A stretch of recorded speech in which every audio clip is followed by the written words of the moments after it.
Tommy watched as the leaves fell and the breeze passed by. The sun was warm, but the wind was frigid. Thankfully, he was inside. The house was cold and quiet, but his room, the only one that had really been lived in, was where he could relax from the constant grueling of his life. School was hell.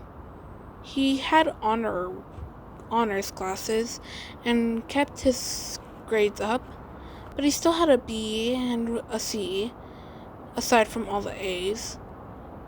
He thought back to when he just relaxed, not worry about school, and listened to his brother play as he strummed the guitar and sung a song, braiding his other brother's hair while he talked about Greek mythology and different historical facts. He wished he could go back. To when he had nothing to worry about and had his 2 older siblings there. But now he was a junior. His brothers hadn't seen him in 6 years?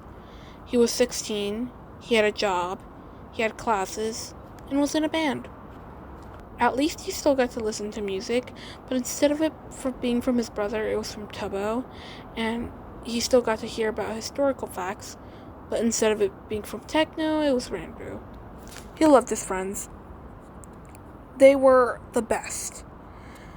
Tubbo was an aspiring chemist, and he had memorized the entire periodic table in the first semester.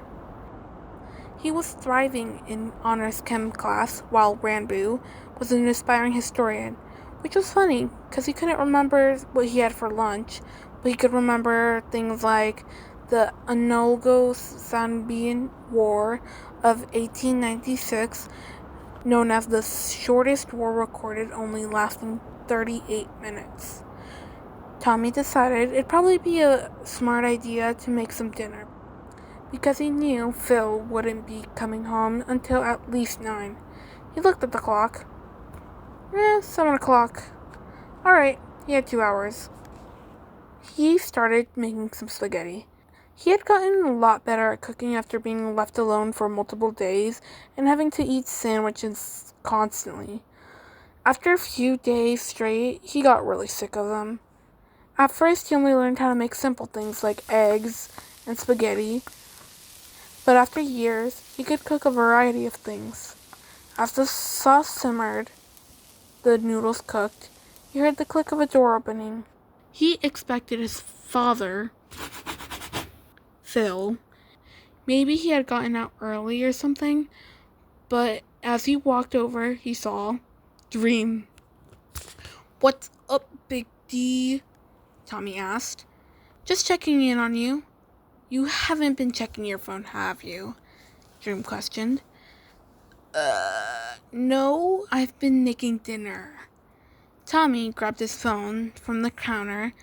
It was then that he saw he had missed 34 messages. Shit. "I'm guessing I forgot to check in with Tubbo and Ranboo?" Tommy asked. Dream nervously grinned. "Yup. Try and check in with them, alright?" Dream said, walking over to Tommy and ruffling his hair. "Haha, yeah, I'll text them right now. You should probably head out. My dad should be home in 30 minutes. "'Kay, I'll see you later," Dream said, ruffling his hair once more, then leaving. Dream had always been a worrywart, but it got worse because the time that Tommy burned all his old clothes, leaving nothing but a burnt patch in his backyard that almost caught a tree. Now Tommy had to check in with Tubbo, or Ranboo at least, and what did Tommy do but forget? After he checked in with Tubbo and Ran, he finished up his dinner, plating his meal of spaghetti. It was 8:50. Maybe he should wait for Dad, Phil, to get home. 9:15. Still not home. Maybe he's running late? 9:30. Maybe he was running really late or had a meeting, right? 10 o'clock. He was officially getting worried. He had called Phil 3 times already. What if he got in an accident, or what if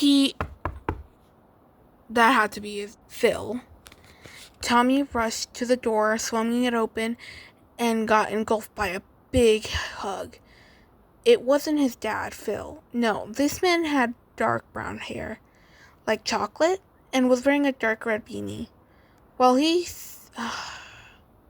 was being held, he saw there were others outside. His dad, Phil, and a man with pale pink hair. Oh, my prime, I've missed you so much, Tanya. Tommy froze. No one calls him by that name anymore. Not even his oldest friend. Only Phil and his older brothers called him that. Holy shit. As he looked at the two men and actually looked at them, he saw Techno and Wilbur. Tommy couldn't move. He was still in the tight hug, and as he was released from the tight grip, he watched as Phil helped Techno with his bags and Wilbur with his suitcases. "You've grown so much, Tanya," Wilbur said, grabbing his things. "Social interaction. Shit. Oh yeah, I've grown in 6 years. He tried to make that jokey, he's not sure if he did. Crap. Why did he have to interact with them? They were pretty much strangers, and Tommy was shit as strangers. "Your hair is much shorter," Techno pointed out. "Come up with something." Yeah, I cut it for a trend?" That sounded so fucking nervous. Shit. "Well, I think you should go to bed. Isn't it past your bedtime?" Wilbur said with a joking tone. "Oh, it's 10:04. It's fine." Have you guys eaten?" "Really? Have you guys eaten? You're just asking to spend more time with them." "No, actually. Did you make some food?" Crap, he did this to himself. But still. "Yeah, Anya, making food." "Sure," Wilbur cut in. This is why he hated talking. "Well, you can come eat if you'd like," Tommy said, starting to walk over to the kitchen, sitting at the table and beginning to eat his spaghetti. As he ate, he watched his older brothers enter the kitchen. He watched as they plated their food and came to sit. Tommy was sitting next to Techno and Wilbur, and Phil was sitting across from him. As they ate, Tommy realized he hadn't finished his English essay. Crap. I need to work on something for class. I'm gonna head up to my room," Tommy said as he grabbed his plate, beginning to walk over to the sink and wash it. As he washed, he heard someone begin to talk. "Tanya, do you really not want to spend time with your big brother?" "Shit, say something." No, I just need to keep my grades up, you know?" "Keep the grind up." "Keep the grind up? What the fuck does that even mean?" "Stay calm."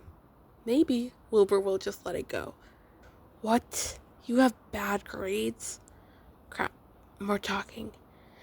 "No, actually, I have really good grades, but to keep good grades, I need to keep working on them." That sounded so rude. Shit. His hands were getting prude from keeping them in the water. Have a good night," Tommy says, wiping his hands on the rag. And as Tommy says that, he rushes upstairs. As Tommy entered his room, he plopped onto his bed. He began to work on his computer. He watched as the moon rose and the clouds passed. The wind was still and the sun was down.